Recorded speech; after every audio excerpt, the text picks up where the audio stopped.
I'm Lloyd Holiday, and this is the Cost of a Thing podcast.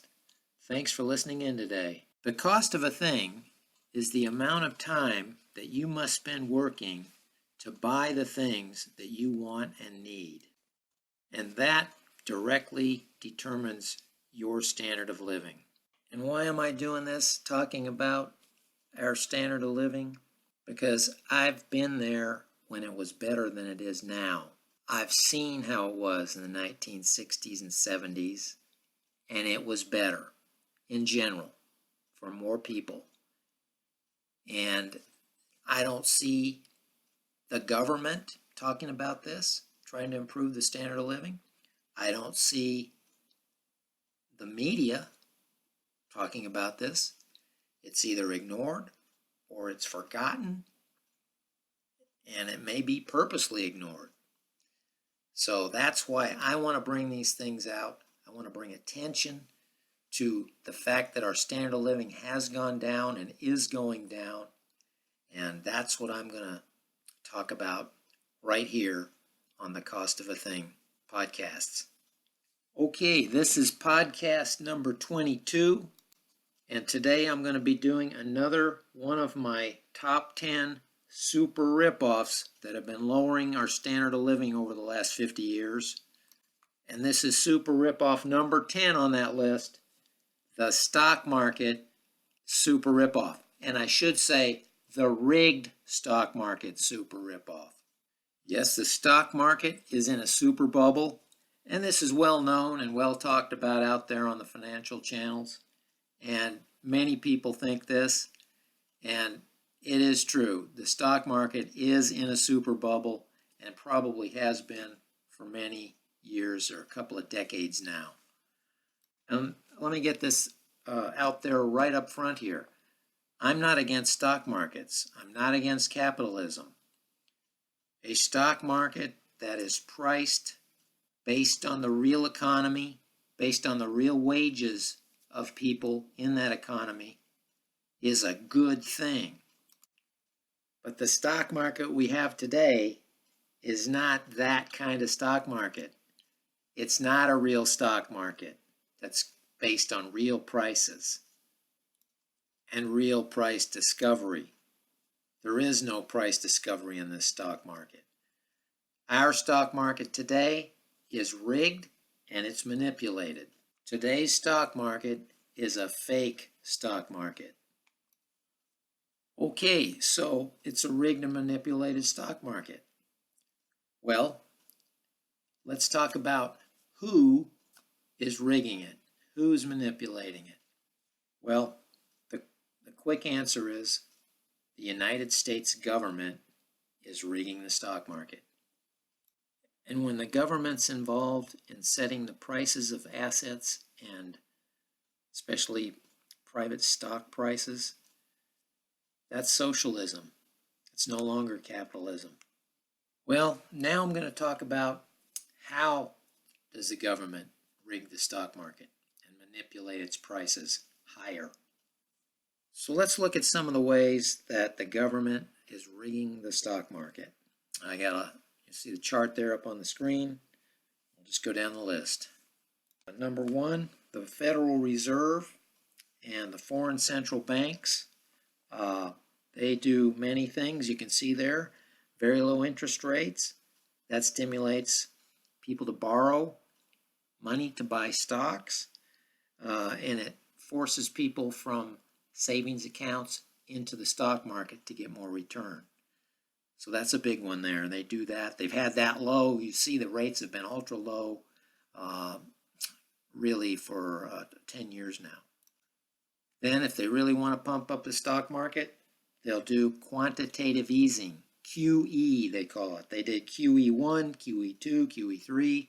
The central banks in Europe are still, I think, doing some form of QE. And Japan has been doing QE. So they've all been doing QE. And what that does is it makes money available to buy stocks. I think the Federal Reserve, and what it is, QE is printing money. QE, they print it up about, in the United States, Federal Reserve, since 2008, printed up about $4 trillion, and then that is floating around the system looking for a place to go. It goes into stocks, a lot of it. Drives the prices up. Another way the Federal Reserve and foreign central banks prop and rig the stock markets, manipulate it, is by doing bank and corporate bailouts. They give money directly to corporations to bail them out so they won't fail. And that drives the price up and of the stocks also. And many of the central banks, another way they do it of the world, directly buy stock themselves to drive up the price. They print money from nowhere and buy stocks, drive it up. I know Japan, I think, owns, I don't know, a large portion of the value of that stock market. I think it's something like 40% or something like that. Is owned by the central bank that printed money and bought the stock. So they're propping that stock market up. If they weren't in there buying it, prices would be way, way lower. So that's how they do it. Another way they do it. And some of the European central banks do that too. And I wouldn't be surprised if the United States Federal Reserve is doing the same thing. Okay, another way the United States government and other governments of the world rig the stock markets is through their legislative process, through Congress, and through passing laws. They also do bailouts of corporations and banks by directly appropriating money to those entities. You saw General Motors get bailed out, Bank of America. You remember all the big banks got bailed out. Citibank, Chase, Goldman Sachs back in 2008, and they're still being bailed out to a certain extent. The $700 billion that they spent to do that back in 2008. Well, that propped up the stock market. Also, you can see there on the chart, deregulation of the stock market and banks. They did the Glass-Steagall. They got rid of Glass-Steagall around the end of the 90s, and that allowed banks who take regular deposits from depositors to gamble in the stock market. And that created more of a demand in the stock market. This rule had been in place since like the 30s, and they just deregulated it away. Glass-Steagall is gone. And that propped up the stock markets. And another big deregulation they did was they allow corporations to buy back shares of their own stocks. And this has been widespread and probably accounts for half of the stock market value today. They borrow money at low rates and they buy back their own stock and drive up the price. They didn't allow that in the past because it was seen as price manipulation, and it was. That's another way. Since that's gone, now they are manipulating the prices of their stocks that way. And you can look this all up on the internet. This is pretty widely talked about. And it's all this, if you want to know more about it, it's out there. And I'll probably talk more about it in future podcasts. This is just a summary today. Another way the government manipulates the stock market is by its deficit spending. Right now it's $1 trillion a year and has been about that amount. That's how much more money they spend than they take in every year. $1 trillion. That stimulates the economy, it stimulates profits, and it pumps up the stock market. Also, welfare programs do the same kind of thing. They stimulate profits because the corporations don't have to pay their workers a livable wage. The workers can go on food stamps, they can get rent subsidies, and they get what they call earned income, which is a lump sum that they get back when they fill out their taxes if they work in a low-paying job. And these are all ways the government stimulates the economy, stimulates fake profits for the corporations and businesses, and that pumps up the stock market. So there's all these ways they're doing it. Every way they can think of, they're trying to prop up that stock market. And another way, just go into it a little further real quickly here, the job shipping, the trade deals, NAFTA, and deals with China that give corporations, they can go offshore and get these cheap labor, and that increases their profits also. And that's another way that they pump the stock market. And then another way they do it is the fake values of the stocks themselves contribute to the profits of the corporations. Because when the stocks it goes up, doubles in value, they take that's a profit to the company. It's because this company many times owns more than half the shares of the stock.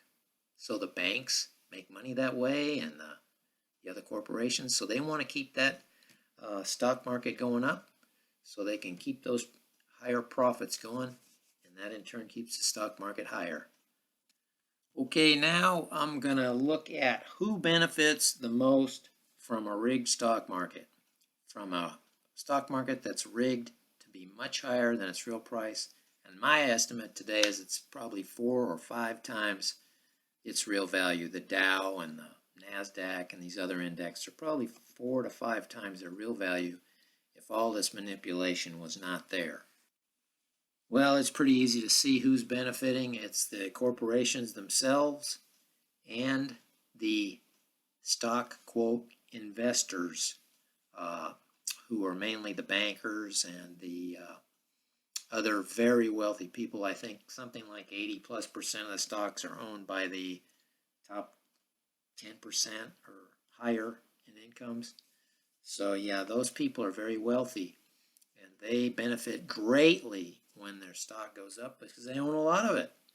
I mean, they can double their value. If the stocks double their value, and these guys own millions of dollars worth of stocks, they just got millions of dollars for doing absolutely nothing, just owning the stock. So the corporations and the investors, the wealthy investors mainly, who own most of the stock, benefit the most, and they love these stock bubbles. They love high stock prices. They love the government propping and manipulating. They love the Federal Reserve coming in there and doing QE, low interest rates. It's great. It's free money for them, just flowing in for doing nothing, and they love it. And of course, the corporations have lots of money to, and the investors too, the wealthy bankers and investors, they have lots of money to lobby Congress, and that's why Congress passes these deregulations and these favorable trade deals for them. They don't really care about the American standard of living. They care about getting that campaign money in there, and that's why they're easy to manipulate, and the corporations and the investors are in there lobbying. There's probably a lot of the lobbyists that are in there, and that's how they get these favorable deregulations and laws passed so they can get that stock market manipulated higher. You know, that's how they got rid of Glass-Steagall to regulate the banks. That's how they got rid of the ban on stock buybacks for corporations. I'm sure it was intense lobbying and lots of money flowing into that lobbying campaign coffers of those politicians. So these are the huge political forces that are behind this stock market manipulation. And this is huge. These are massive forces behind this. This is the money. Money really moves this stuff. This campaign donations and the lobbyists.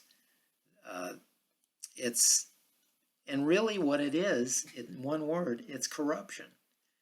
It's American corruption, and when you have corruption, you have a degradation of the system. And that's what we're seeing here, and that's why we're seeing our standard of living for the regular person decline over the last 50 years, is the rise of the lobbying and the power of the corporations and the lobbyists and the other special interests that get in there and they corrupt the politicians to vote the way they want. And also, the politicians know that if there's a recession, that they're less likely to get reelected. We've seen a couple of presidents. H.W. Bush, he only got one term because there was a recession during the election period there in 1991. And the other was Jimmy Carter, going back into the 70s. there was a recession when he ran against Ronald Reagan in 1979 and 80 there. So these presidents only got one term because of the recession. Well, that then is a big incentive to do anything they can to keep from having a recession. And if the stock market goes down, there's not going to be as much of this fake money flying around out there, free money that was got for doing nothing. There's going to be probably a recession, a reset. If you try to reset to real values of these stocks or houses, house asset prices, there's probably going to be a recession.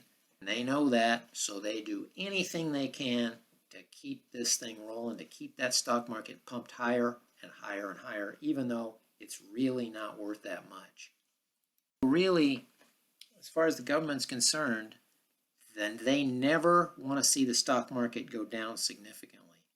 And if they do see that, they step in and do whatever they have to do to get that thing back up there, because they don't want that recession to happen. They don't want stock prices reverting to real value. That'll cause a recession. Well, they don't want that. So the stock markets can never go down as far as the government's concerned, and they're going to see to it that it doesn't go down. It can never go down. So the government is feeding this free stock and equity to these wealthy people and the corporations and the investors. And Greenspan called it the wealth effect. He coined that, I think, or somebody around him did. Alan Greenspan was the Federal Reserve chief back in the 80s and 90s, and he said he wants to have the wealth effect. And what that is, it means feeding this free money in to the wealthy people, and then they spend money, and in turn that generates economic activity for the rest of the people. And that's what they're trying to do. This has been going on for probably 30 some years now, this wealth effect policy that's in place. And I coined my own term for this. He calls it the wealth effect. I call it welfare for the wealthy. It's the food stamp program for the wealthy and the corporations. That's how the government feeds the wealthy and the corporations, through the fake equity, through these stock price manipulations that I've been talking about. Welfare for the wealthy.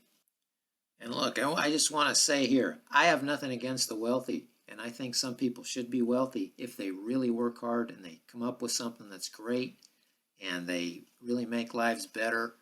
I can think of people like Paul McCartney and Thomas Edison and people like that through history, the guy that invented the TV and stuff like that.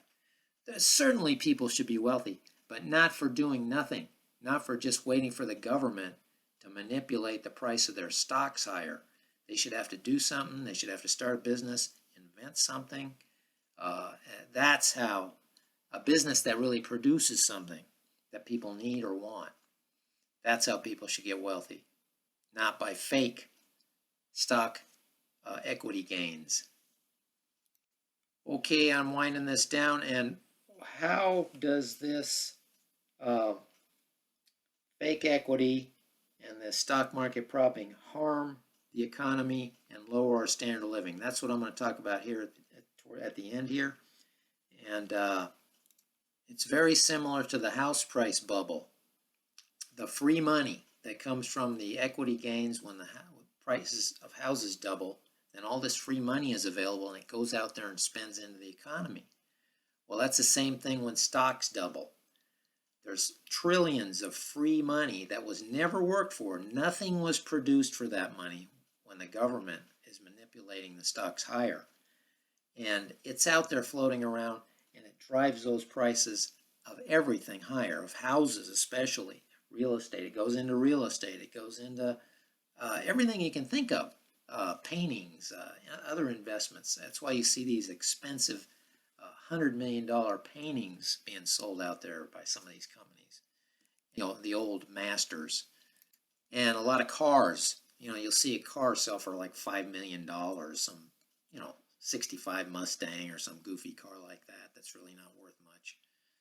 This fake money that the stockholders get simply for just owning the stock, for doing nothing, for producing nothing of value, it gets circulated through the economy everywhere and drives up the prices, and it competes. Those dollars they spend compete with the money you get from work. So that dilutes the value of your money you get from work, and therefore it dilutes the value of your work. You get less for your money, you're working more, and you're getting less. And this is how the stock market ripoff destroys and has been lowering our standard of living. That's why houses cost $1 million in a lot of towns in the United States and in Canada and Europe and Australia now. Houses cost $1 million. Well, how'd they get all the money? A lot of it came out of the stock markets, the bubble price stock markets. Okay, I'm going to wrap it up now, and that's all for today. I hope you get the idea that when prices are bubbled up like this and people get this money for doing nothing, that it dilutes the value of our work and of our money that we get from work. And that is so important here. That's my whole central idea. Many of the things on my top 10 super ripoff list have the same characteristic of lowering our standard of living the same way.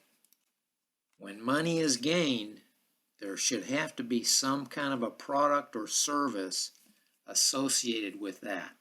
When money is created, it shouldn't come out of nowhere for doing nothing. And I always say this too, I'm gonna leave this with you at the end. Most of the money got in the United States today is got for doing nothing. And that's why our standard of living has been lowered over the last 50 years. And it'll continue to get lower. Thank you for listening in today. And until next time, this is Lloyd Holiday signing off.